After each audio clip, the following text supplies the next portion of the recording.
आप देख रहे हैं उज़ैर की आवाज़ में हूँ आपके साथ में मोहम्मद उज़ैर। मिडल ईस्ट से इस वक्त एक के बाद एक ऐसी बड़ी खबरें सामने आ रही हैं जो सिर्फ सऊदी अरब, फ्रांस या ईरान तक सीमित नहीं रही हैं, बल्कि इनका असर पूरी दुनिया की सियासत, तेल की कीमतों, खाड़ी की सुरक्षा और फ़लस्तीन के भविष्य तक पहुँच गई हैं। एक तरफ सऊदी अरब के क्राउन प्रिंस मोहम्मद बिन सलमान फ्रांस पहुँच चुके हैं और राष्ट्रपति एमानुएल मैक्रों के साथ बेहद अहम मुलाकात हो रही है। दूसरी तरफ अमेरिका ने ईरान के खिलाफ एक नई और बेहद सख्त आर्थिक मुहिम का ऐलान कर दिया है, जिसे अमेरिकी अधिकारियों ने खुद इकोनॉमिक डी डे जैसा नाम दिया है। और इसी बीच कब्जे वाले वेस्ट बैंक में फ़िलिस्तीनियों के खिलाफ बढ़ते सेटलर्स हमलों को लेकर दुनिया भर में गंभीर सवाल उठ रहे हैं। तो आखिर पेरिस में मोहम्मद बिन सलमान और मैक्रो के बीच क्या बड़ी डील होने वाली है? ईरान के खिलाफ अमेरिका की नई आर्थिक जंग कितनी खतरनाक साबित हो सकती है? और वेस्ट बैंक में आखिर ऐसा क्या हो रहा है कि कुछ जानकार इन हमलों को प्रोग्राम यानी संगठित हिंसक हमले कह रहे हैं? आइए समझते हैं पूरी खबर विस्तार से क्या है। सबसे पहले बात करते हैं सऊदी अरब और फ्रांस की। सऊदी अरब के क्राउन प्रिंस मोहम्मद बिन सलमान इस वक्त 2 दिन के राजकीय दौरे पर फ्रांस पहुंच चुके हैं, जहां उनकी मुलाकात फ्रांस के राष्ट्रपति एमानुएल मैक्रों से हो रही है। ये सिर्फ एक औपचारिक मुलाकात नहीं मानी जा रही है, बल्कि ऐसे वक्त में हो रही है जब मिडल ईस्ट में जंग, ऊर्जा संकट और सुरक्षा का माहौल लगातार बदल रहा है। दोनों नेताओं के बीच स्वास्थ्य, ट्रांसपोर्ट और ऊर्जा के क्षेत्र में कई समझौते पर सख्त दस्तखत होने की उम्मीद जताई जा रही है। इसके अलावा दोनों देशों के आर्थिक रिश्तों को और मजबूत करने पर भी चर्चा होगी। इस दौरे की शुरुआत रविवार शाम को हुई, जब मोहम्मद बिन सलमान और राष्ट्रपति मैक्रों ने एक साथ ई स्पोर्ट वर्ल्ड कप के समापन समारोह में हिस्सा लिया। ये टूर्नामेंट पहली बार सऊदी अरब के बाहर आयोजित किया गया था, लेकिन असली सियासी और आर्थिक बातचीत सोमवार को होने वाली बैठकों में केंद्रित है, जहां कई बड़े समझौते सामने आ सकते हैं। फ्रांसीसी मीडिया में यह भी चर्चा है कि सऊदी निवेश के समर्थन से फ्रांस में ड्रैगन बॉल थीम पर आधारित एक बड़े अम्यूजमेंट पार्क की डील पर दस्तखत हो सकती है। बताया जा रहा है कि इस प्रोजेक्ट पर लगभग 18 महीनों से काम चल रहा है और इसे डिज्नीलैंड के स्तर के बड़े प्रोजेक्ट के तौर पर देखा जा रहा है। अगर ये समझौता होता है तो ये सिर्फ मनोरंजन का प्रोजेक्ट नहीं होगा, बल्कि सऊदी अरब और फ्रांस के बीच बढ़ते निवेश और आर्थिक रिश्तों की एक बड़ी मिसाल भी बन सकता है। लेकिन इस मुलाकात का सबसे अहम हिस्सा शायद ऊर्जा और मिडल ईस्ट की सुरक्षा है, क्योंकि इस वक्त मिडल ईस्ट जल डमरू मध्य में जारी तनाव ने पूरी दुनिया की ऊर्जा सप्लाई को हिला कर रख दिया है।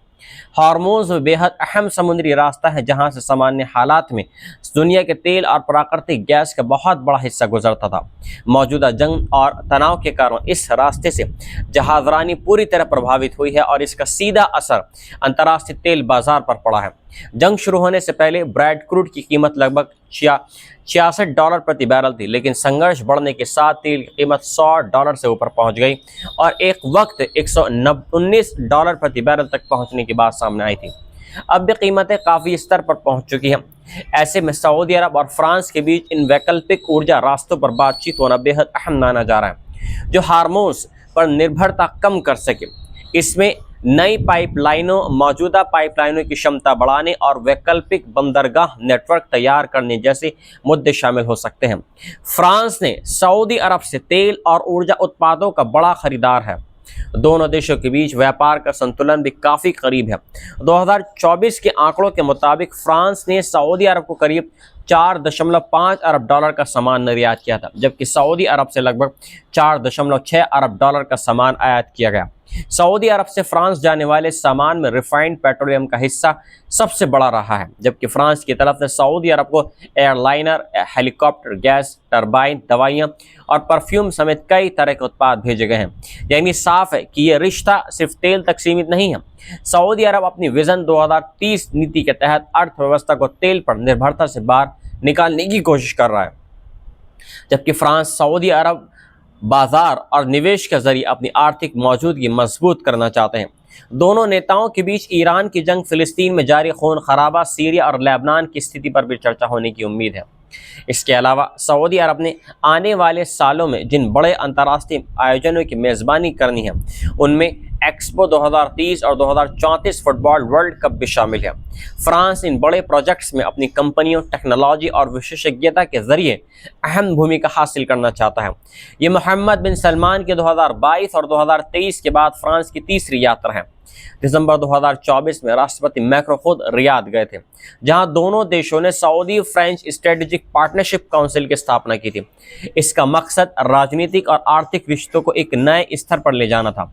लेकिन इस बार की यात्रा एक और वजह से बेहद अहम है। ये मोहम्मद बिन सलमान की उस नए रक्षा समझौते के बाद पहली अंतर्राष्ट्रीय यात्रा है, जिसे मक्का जॉइंट डिफेंस एग्रीमेंट कहा जा रहा है। इस समझौते में सऊदी अरब, तुर्की और पाकिस्तान शामिल हो सकते हैं और इसका मूल सिद्धांत ये बताया गया है कि इन तीन देशों में से किसी एक पर हथियार बंद हमला बाकी सभी पर हमला माना जाएगा।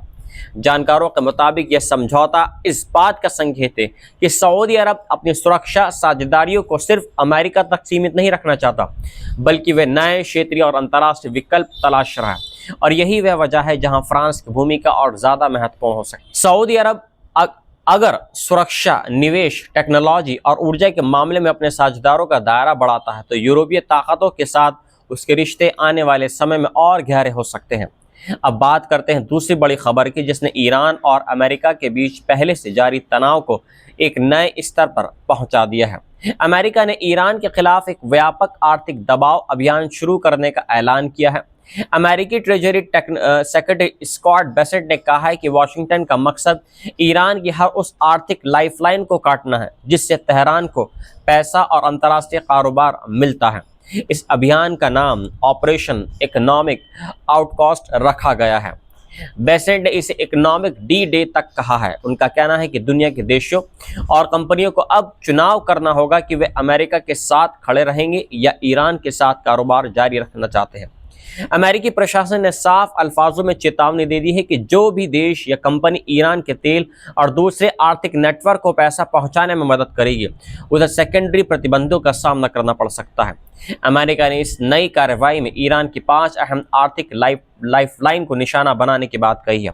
इनमें डिजिटल एसेट्स, टेक्नोलॉजी, सोना, एविएशन और शिपिंग शामिल है। इसके साथ ही दुनिया के अलग अलग हिस्सों में मौजूद दर्जनों कंपनियों, जहाज़ों और व्यक्तियों पर नए प्रतिबंध लगाए गए हैं। इनमें संयुक्त अरब अमीरात, हांगकांग, चीन, सिंगापुर और स्विट्जरलैंड से जुड़े नाम भी शामिल बताए गए हैं। लेकिन ये सवाल यह है कि अमेरिका आखिर इतना बड़ा आर्थिक दबाव क्यों बना रहा है? इसकी पृष्ठभूमि पिछले करीब 6 महीने से जारी जंग और तनाव में छिपी हुई है। अमेरिका और इजराइल की सैन्य कार्रवाई के बाद ईरान ने मिसाइल और ड्रोन हमलों के जरिए जवाब दिया। तेहरान ने स्ट्रेट ऑफ हार्मूज पर भी अपना नियंत्रण और प्रभाव बढ़ा दिया, जिसके कारण तेल और गैस की सप्लाई प्रभावित हो गई और अंतर्राष्ट्रीय कीमतें ऊपर चली गई। कई दौर की लड़ाई और कूटनीतिक कोशिशों के बावजूद संकट अभी खत्म नहीं हो सका।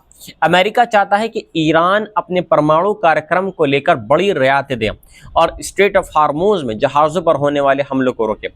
अप्रैल में अमेरिका ने ईरानी बंदरगाहों पर नाकेबंदी जैसी कार्रवाई का ऐलान किया था, लेकिन इसके बावजूद ईरान ने अपना रुख नहीं बदला।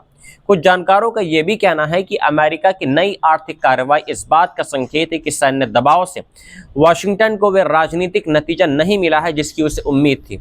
ईरान के खिलाफ आर्थिक दबाव बढ़ाने से अमेरिका शायद तेहरान को बातचीत की मेज पर अपनी शर्तों के करीब लाना चाहता है, लेकिन ये रणनीति पूरी दुनिया के लिए जोखिम पैदा कर सकती है, क्योंकि ईरान से जुड़े कारोबार पर सेकेंडरी प्रतिबंध लगाने का मतलब सिर्फ ईरान को नुकसान पहुंचाना नहीं है। इससे उन देशों और कंपनियों पर भी दबाव पड़ सकता है जो किसी न किसी रूप में ईरानी व्यापार से जुड़े हुए हैं। यही वह वजह है कि अमेरिकी प्रतिबंधों की नई लहर का असर वैश्विक वित्तीय व्यवस्था, ऊर्जा बाजार और अंतर्राष्ट्रीय व्यापार पर पड़ सकता है। ईरान ने इन अमेरिकी धमकियों को खारिज कर दिया है। ईरानी विदेश मंत्री अब्बास अराक्ची का कहना है कि आर्थिक प्रतिबंध ईरान के लिए कोई नई बात नहीं है और अमेरिका बार बार उसी पुराने तरीके से दबाव बनाने की कोशिश कर रहा है। तेहरान का कहना है कि वे अमेरिकी आर्थिक जंग के सामने झुकने वाला बिल्कुल भी नहीं है। तो अब बड़ा सवाल यह है कि क्या अमेरिका ये नया इकोनॉमिक डी डे वास्तव में ईरान को कमज़ोर कर देगा, या फिर इससे पूरी दुनिया में तेल, व्यापार और वित्तीय संकट और गहरा जाएगा? इसका जवाब आने वाले दिनों में ही मिलेगा। लेकिन इसी बीच फ़िलिस्तीन के कब्ज़े वाले वेस्ट बैंक से भी बेहद चिंताजनक खबरें सामने आ रही हैं। वहाँ फ़िलिस्तीनी घरों, कारोबार, खेतों और गांवों पर इजरायली सैटेलाइट्स के हमले लगातार बढ़ रहे हैं। कई रिपोर्ट्स में कहा यह गया है कि इन हमलों में सैटेलाइट्स को अक्सर इजरायली सेना की मौजूदगी या समर्थन मिलता है। पिछले कुछ समय से वेस्ट बैंक में हिंसा की रफ्तार तेज हो गई है। इजरायली सेना ने कई कस्बों, गांवों और शरणार्थी कैंपों में छापे मारे हैं।